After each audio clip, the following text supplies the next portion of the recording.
اپنے اپنے ہی ہوتے ہیں۔ کسی زمانے میں ایک گاؤں میں ایک کنواں تھا۔ لوگ وہاں سے روزانہ پانی بھرنے آتے تھے اور ایک دن وہاں ایک عجیب واقعہ پیش آیا کہ جو بھی وہاں پانی بھرنے جاتا تو اپنا ڈول پانی میں ڈالتا تو وہ ڈول واپس نہ آتا۔ گاؤں کے لوگ بڑے پریشان ہو گئے کہ یہ کیا ماجرا ہے، لیکن ان کی سمجھ میں کچھ نہ آتا۔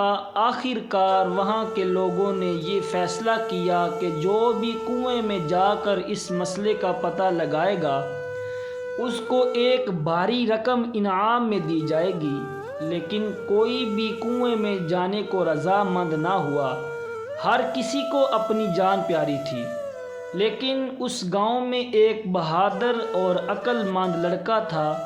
اس نے کہا، میں یہ کام کسی بھی انعام کے بغیر صرف اپنے گاؤں کی خاطر کروں گا، لیکن میری ایک شرط ہے کہ میں جس رسی کے ساتھ لٹک کر کنویں میں جاؤں گا اس رسی کو پکڑنے والوں میں میرا بھائی بھی ہو جو مجھ سے ناراض ہے۔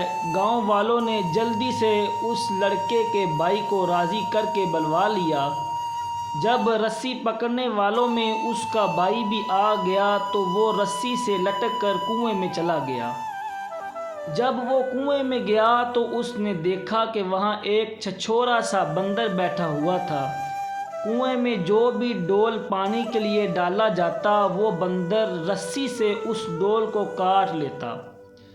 لڑکے نے جلدی سے اپنی جیب میں چیک کیا تو اس کی جیب میں ایک گڑ کی ڈلی تھی۔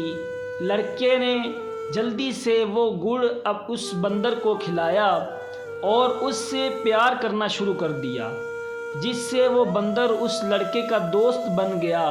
لڑکے نے بندر کو اپنے کندھوں پر بٹھایا اور رسی کو زور زور سے ہلانا شروع کر دیا تاکہ گاؤں والے اسے اوپر کھینچ لیں۔ جب گاؤں والوں نے رسی کو اوپر کھینچا تو جیسے ہی وہ بندر جو اس لڑکے کے کاندھوں پر بیٹھا تھا روشنی میں آیا تو لوگوں نے سمجھا یہ کوئی بلا ہے جو اس لڑکے کو کھا کر خود اوپر آ گئی ہے، اب ہمیں بھی کھا لے گی۔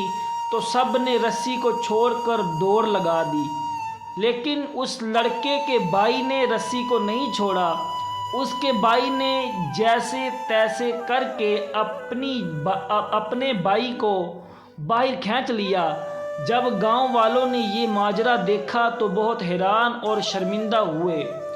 تو اس لڑکے نے باہر آ کر کہا، دیکھو میرا بھائی جو کہ مجھ سے ناراض تھا، لیکن اس نے میرا ساتھ نہیں چھوڑا۔ میں نے اسی لیے اپنے بھائی کا کہا تھا کہ اگر مجھ پر کوئی مصیبت آ گئی تو سب میرا ساتھ چھوڑ بھی گئے تو میرا بھائی میرا ساتھ نہیں چھوڑے گا۔ تو دوستو، ہمیں یہاں سے سبق یہ ملا کہ اگر سارے لوگ بھی آپ کا ساتھ چھوڑ جائیں گے تو آپ کے اپنے ساتھ نہیں چھوڑیں گے۔ اس لیے نفرتیں ختم کر کے سب مل جل کر رہیں۔ اللہ حافظ۔ اللہ آپ کا اور میرا حامی و ناصر ہو۔ میں ہوں حافظ علی اکبر رنداوا۔ آپ دیکھ رہے ہیں سٹوری پوائنٹ۔ اگر سٹوری اچھی لگی ہو تو اس کو لائک، شیئر اور چینل کو سبسکرائب ضرور کیجیے گا اور اپنی رائے کا اظہار کمنٹ سیکشن میں کریں۔ شکریہ۔